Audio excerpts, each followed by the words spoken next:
한국은 1973년에 어머니 날을 어버이날로 다시 제정하게 되어져서 드디어 이제 옛날에는 어머니 날이었는데 이제 어버이날로 바뀌게 되어졌지요. 자, 그래서 옛날에 선생님들에게 질문했어요. 초등학교 다닐 때. 그러면 아버지 날은 언제입니까? 물어봤더니 1년 364일이 다 아버지 날이라고 선생님이 그렇게 말씀하시더라고요. 그런데 미국은 1916년 6월 3일 셋째 주일을 바로 아버지 날로 정해서 지켜왔더라고요. 그러니까 선진국은 얼마나 그 가정을 중요시 여기며 아버지와 어머니에 대한 효도하는 날을 국가에서 그날을 공휴일로 정해서 지킨 것을 볼 수가 있습니다. 일제시대에 이흥렬이라는 청년이 있었습니다.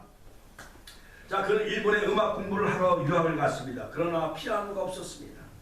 음악 공부가 잘 되지 않아서 어머니에게 편지를 썼습니다. 어머니, 피아노가 없어서 음악 공부를 잘할 수가 없으니 피아노 한 대를 사주세요. 이렇게 편지를 보냈다는 거예요. 어머니가 홀로 아들을 키우는데 피아노를 살 만한 돈을 마련하기 위해서 어떻게 할 수가 없어서 이제 산에 올라가서 솔방울을 따기 시작을 했다는 것입니다. 솔방울을 수십만 개 따는데 손이 피가 철철철철 흐르고 그것을 모아가지고 드디어 팔아가지고 그 당시에 400원, 지금은 어린 아들 100원짜리 줘도 안 받잖아요. 그렇지요. 그때 당시 일제시대에 400원을 모아서 아들에게 보냈다는 것입니다. 그래서 이흥렬이라는 청년은 어머니가 보내주신 400원을 가지고 야마 피아노를 사가지고 그것을 가지고 음악을 연습하면서 어머니의 은혜에 너무 감사해서 바로 제일 먼저 바로 처음에 작곡한 것이 바로 어머니의 마음의 노래라는 것입니다. 우리가 다 알죠. 1절만 같이 한번 부르시겠습니다. 나 실제 괴로움 다 잊으시고 기급제 밤낮으로 애쓰는 마음 진자리 마른 자리 가라니시며 손발이 닳도록 고생하시네. 하늘 아래 그곳이 넓다 하리요. 어머님의 희생은 가리 없어라. 제가 오늘 어버이 주일을 이제 설교를 준비하면서 옛날에 우리 어머님 영정 사진을 제가 한번 바라보았어요. 눈물이 막 흐르더라고요. 그리고 이 찬송을 여러 가지 인터넷을 통해서 몇 번 감상을 했어요. 자, 어려서 남고 없고 홀로 주시고 자라서 문기되어 기다리는 마음 알을 쌓아 그릇들 쌓아 다시 생각에 고시던 어머니 이마 위엔 주름이 가득 땅 위에 그 무엇이 높다 하리요. 어머님의 정성은 지극하여라. 사람의 마음속엔 온가지 소원 어머님의 마음속엔 오직 한 가지 아낌없이 일생을 자식 위하여 살과 뼈를 깎아서 바치는 마음 인간의 그 무엇이 거룩하리요. 어머님의 사랑은 그지없어라. 우리를 낳아주시고 길러주신 그 부모님의 은혜를 어려서는 그걸 잘 몰랐지요. 왜 용돈 안 주나, 왜 명품 옷이나 신발 왜 안 사주나, 나는 왜 자전거 왜 안 사주나 하면서 불만하며 자랐지만은 이제 크고 이제 우리가 아버지 어머니가 되어지고 이제 자식을 키우다 보니까 그 어머님의 그 은혜가 얼마나 하늘처럼 높고 바다보다 넓은지 이루 말할 수 없습니다. 그렇다면 우리가 왜 부모를 왜 공경해야 되는가요? 간단하게 말씀드리고 마치겠습니다. 첫째, 부모 공경은 낳아주시고 길러주신 그 부모님의 은혜에 보답해야 한다는 것입니다. 이것이 바로 하나님의 명령이에요. 할렐루야. 오늘 에베소서 6장에도 보면 그런 말씀이 있습니다. 자녀들아 너희 부모를 주 안에서 순종하라. 이것이 옳으니라. 십계명 출애굽기 20장 10절에 있는 말씀을 바로 사도 바울은 바로 신약시대에 바로 성도들에게 자녀들아 너희 부모를 주 안에서 순종하라. In Christ and 그리스도, 즉 주 안에서, 말씀 안에서, 하나님의 세계 안에서 자녀들아 주 안에서 너희 부모를 순종하라, 이렇게 말씀하고 있는 것을 볼 수가 있습니다. 자, 여러분, 우리나라 최남단 여수에 저 뱃길로 8km를 가면 돌산면 경운이라는 섬마을이 있는데, 섬마을에는 날랑 가옥이 3채밖에 없었다는 것입니다. 거기에 35살의 박송이라는 어머니가 있었는데 14살 된 그 딸을 공부를 시키는데, 무려 그 돌산면 경오리에서 그 육지에 있는 학교를 공부시키기 위해서는 돛담배를 저어가지고 8km까지 어머니가 뱃길을 하루같이 노를 저어서 6년 동안 그 딸을 키웠다는 거예요. 요즘 세상에 그런 어머니가 어디 있겠습니까? KBS 텔레비전에서는 한번 보도가 되어졌는데, 그리고 어머니는 집에 가서 밭에 가서 밭농사를 지어 생계를 이어갔다는 것입니다. 그리고 또 오후가 되면은 노를 져가지고 8km를 다시 육지까지 학교까지 마중 나와서 그렇게 6년 동안 그 딸을 또 집으로 데려오고 해서 6년 동안 8km를 왕복 다녔으니까 3만 km 이상의 백길을 노를 저으며 딸의 뒷바지를 하며 공부를 시켰다라는 아름다운 이야기가 있습니다. 딸이 학교를 졸업하는 날 바로 이 어머니의 사랑의 모습에 졸업장은 온통 눈물바다가 되어졌다는 아름다운 그 이야기가 있습니다. 부모님이 돌아가시면 땅에 묻지만은, 그러나 자식이 먼저 죽으면 부모는 바로 자기 가슴에 묻는다는 이야기가 있습니다. 동서양의 사상가들 하나같이 효를 인간의 근본 도리라고 가르쳤습니다. 공자는 효가 만덕의 근원이요 백행의 근본이라고 말하였지요. 효는 어버이를 공경하는 데서 시작이 되어진다고, 그렇게 동서고금을 막론하고 다 학자들이 그렇게 말을 하고 있습니다. 그러므로 여러분, 옛날 송강정철 시인의 유명한 시조가 있습니다. 유명한 시. 어버이 살아실제 손길이란 타벼라. 지나누면 애달다 어이하리니 평생에 고쳐 못할 일은 이뿐인가 하노라. 조선시대 유명한 학자 송강정철도 어버이 살아실제 손길이란 타벼라. 그러나 한국 사람들은 살아계실 땐 효도를 잘 안 하고, 돌아가신 후에 제사상을 상다리 부러지도록 차리고 산소를 군 것처럼 그렇게 많이 왕의 묘처럼 그렇게 하는 것을, 허례허식을 하는 것을 많이 볼 수가 있습니다. 우리는 살아계실 때 부모에게 효도하는 우리 축복의 권속들이 다 되시길 주의 이름으로 축원합니다. 두 번째, 그렇다면 왜 우리가 부모를 공경해야 되는가? 부모 공경의 길은 하나님과 같이 공경하며 효도하라고 성경은 분명히 말씀하고 있습니다. 그러므로 레위기서 19장에 보면은 바로 부모를 공경하라라는 이 말은 바로 십계명을 근거로 해서 물론 말씀하고 있지만, 바로 공경하다는 것은 히브리 말로 카바드라고 하는데, 이것은 무겁게 정말 가볍게 여기지 말고 바로 부모를 하나님처럼 존경하라. 카바드. 같이 한번 따라서 할 카바드. 부모를 하나님과 같이 공경하라. 그 어원이, 히브리 어원이 그렇게 쓰여져 있습니다. 그리고 여호와를 경외하라 하는 것 마냥 부모를 경외하라, 존경하라, 이 뜻은 야레. 같이 한번 따라서 할까요? 야레. 하나님을 두려워하듯이 존경하듯이 부모님을 두려워하는 마음으로 존경하라 라는 그 히브리 말, 바로 부모를 경외하라, 하나님과 같이 경외하라, 야레. 하나님을 경외하는 자세로 부모를 존경하며 사랑해야 된다는 것을 성경은 분명히 우리에게 잘 밝혀주고 있는 것을 볼 수가 있습니다.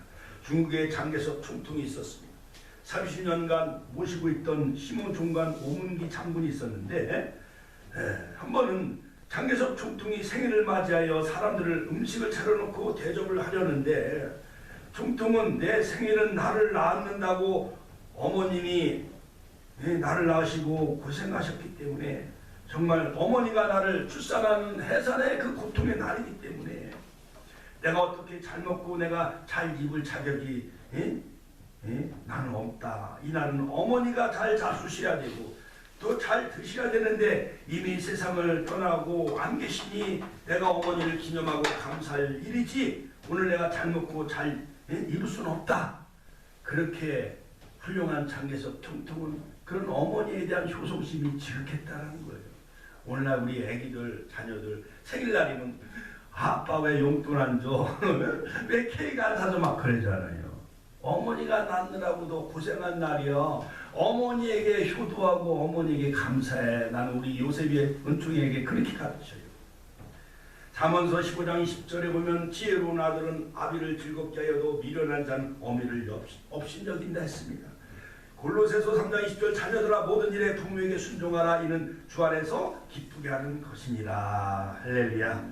자, 마지막으로 결론적으로 여러분 우리가 왜 부모를 공경해야 되는가? 자, 십계명 출애굽기 20장 12절에도 있고 신명기 5장 16절 여호와께서 명령한 대로 내 부모를 공경하라. 이것은 도덕과 윤리를 뛰어넘어 바로 하나님 창조주 하나님이 우리에게 명령한 것이기 때문에 우리는 의당이 당연히 부모에게 공경해야 되는 것입니다. 그러므로 이 부모를 공경해야 되는 이유는 뭐냐? 바로 부모를 주 안에서 순종해야 되는 것입니다. 에베소서 6장 1절. 이삭도 아브라함이요 그 모리아 한 산 제물로 바치는데 이삭은 자기가 제물로 가면서도 아버지에게 순종한 거예요. 이삭이 100세 난 아브라함 그 아버지가 그 이삭을 데리고 불과 나무와 가지고 가는데 이삭은 아버지 하나님 앞에 드릴 번제할 어린 양은 어디 있습니까? 그때 아버지의 마음이 얼마나 무너졌겠어요. 혹창이 내가 제물이 되어야 되는데 그 말을 못하고 모리아산까지 3일 동안 걸어갔습니다. 요셉도 역시 순종했습니다. 다윗도 아버지 이삭으로부터 순종하고 늘 양떼를 잘 돌봤습니다. 이처럼 늘 부모를 공경하는 것은 부모에게 순종하는 길이에요. 또 부모에게 공경해야 되는 것입니다. 부모님의 존재 가치를 늘 인정해야 되는 거예요. 할렐루야, 할렐루야. 부모를 존경한다는 것은 구체적으로 뭐냐? 너라는 아비를 청종하고 내 늙은 어머니를 경히 여기지 말아야 되는 거예요. 요즘 뉴스에 보면은요, 보험금 때문에 부모를 이렇게 살해하고 하는 일들이 비일비재로 얼마나 많이 일어나고 있습니까? 또 천안에서 그 정인이 그 가방에다 넣어갖고 그 밟아서 죽이는 이러한 배변적인 부모도 없지 않아 많이 있는 것이 정말 안타깝습니다. 그러므로 부모를 존경한다는 것은 부모를 업신여기지 말아야 되는 거예요. 같이 한번 따라서 부모를 업신여기지 말아야 된다. 농사 짓든 노동판에서 일을 하든 부모님이 좀 못 배웠다고 해서 자녀들이 인류대학에 다닌다고 해서 부모를 업신여겨서는 안 된다는 것입니다. 할렐루야, 할렐루야. 옛날에 어느 시골 제주에서 아버지가 떡을 만들어 가지고 서울대에 나와 가지고 좋은 직장에 취직한 그 직장 상사가 돼 가지고 그 아들에게 생일날 떡을 만들어 가지고 비행기 타고 이제 배 타고 이제 서울까지 올라와서 그 직장에 갔다는 거예요. 수희 아저씨가 어디서 오셨습니까? 아, 우리 아들이 이 회사의 부장이며 과장이며 상무인데 그 아들을 만나러 떡을 가지고 왔습니다. 그래서 이제 경비실에서 전화를 걸어가지고 상무님 이런 분이 상무님을 찾습니다. 그러니까 그 아들이 그 아들이 하는 얘기가 그분은 우리 친아버지가 아니라 옛날 종으로 머슴으로 일했던 하인이니까 돌려보내세요. 그랬다는 거예요. 그 아버지의 마음이. 그래도 경비실에다가 내가 떡을 맡기고 오니까 내가 정말 너무 마음이 좋다 해가지고 기차를 타고 제주도까지 내려갔다는 거예요. 나중에 알고 보니까 직원들이 다 알고 보니까 그분은 옛날 시골에서 머슴으로 부려먹었던 하인이 아니라 그 상무님의 친아버지였다는 것이 그것이 알게 되어졌다는 거예요. 지금 오늘날 21세기 이 한국 사회가 그렇게 흘러가고 있습니다. 노아의 아들 함이 아버지 허물을 보고 막 까발린 것 마냥 그러나 셈과 야벳은 뒷걸음쳐서 아버지 허물을 덮어줘요. 이처럼 우리들 축복교회 보호든 자녀들은 부모님의 허물을 들춰내지 말고 업신여기지 말고 부모의 허물을 가려주는 자 효자 효녀가 다 되시기를 주의 이름으로 축원합니다. 그러므로 부모를 공경해야 하는 이유는 뭐냐? 바로 부모 공경은 하나님 여호와를 경외하는 척도가 되어진다는 거. 이 말이 매우 중요해요. 같이 한번 더. 부모 공경하는 이유는 하나님 여호와를 경외하는 척도가 되어진다는 거예요. 그러니까 부모를 잘 공경하는 자녀가 하나님께 효도한다는 거. 이삭처럼, 야곱처럼, 예? 또한 요셉처럼 하나님 대하듯이 그렇게 부모를 대해야 된다는 거. 야해. 그 어원이 그렇습니다. 잠언 23장 20절 너 낳은 아비에게 충성하고 내 어미를 성히 여기지 말라. 잠언 23장 25절 내 부모를 즐겁게 하며 너를 낳은 어머니를 기쁘게 하라. 어머니를 기쁘게 해야 돼요. 잠언 30장 17절 아비를 조롱하며 어미 순종하기를 싫어하는 자는 눈을 골짜기에 까마귀에 쪼이고 독수리 새끼에게 먹히라. 무시무시하잖아요. 그렇죠? 그러므로 여러분 그렇다면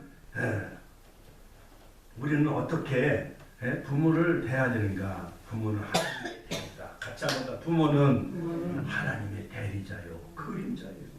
부모를 보면서 하나님을 보게 되어지는 거예요. 또 부모가 나의 존재, 생명의 근원이 되어지는 거예요. 우리의 나무가 뿌리가 있듯이 꽃도 뿌리가 있듯이 우리의 뿌리는 누구예요? 부모가 없으면 내가 세상에 태어날 수가 있어요? 없어요? 없잖아요. 우리 아들들이 와서 들어야 되는데 출근하고 코로나에 걸리고 하나님이 생명의 근원인 것처럼 부모님이 나를 낳은 생명의 근원이게 되기 때문에 하나님의 대리자요. 하나님 대하듯이 부모에게 대하라는 거예요. 그러므로 부모 공경해야 되는 이유는 약속 있는 첫 계명이라는 거예요. 그러므로 부모에게 공경하면 땅에서 잘 되고 장수의 복을 분명히 성경은 우리에게 약속하고 있습니다. 할렐루야. 할렐루야. 하나님께 영광의 박수 올려드립니다. 다 같이 우리가 주여 한번 신의 통성을 기도하겠습니다. 주여 오늘도 살아 역사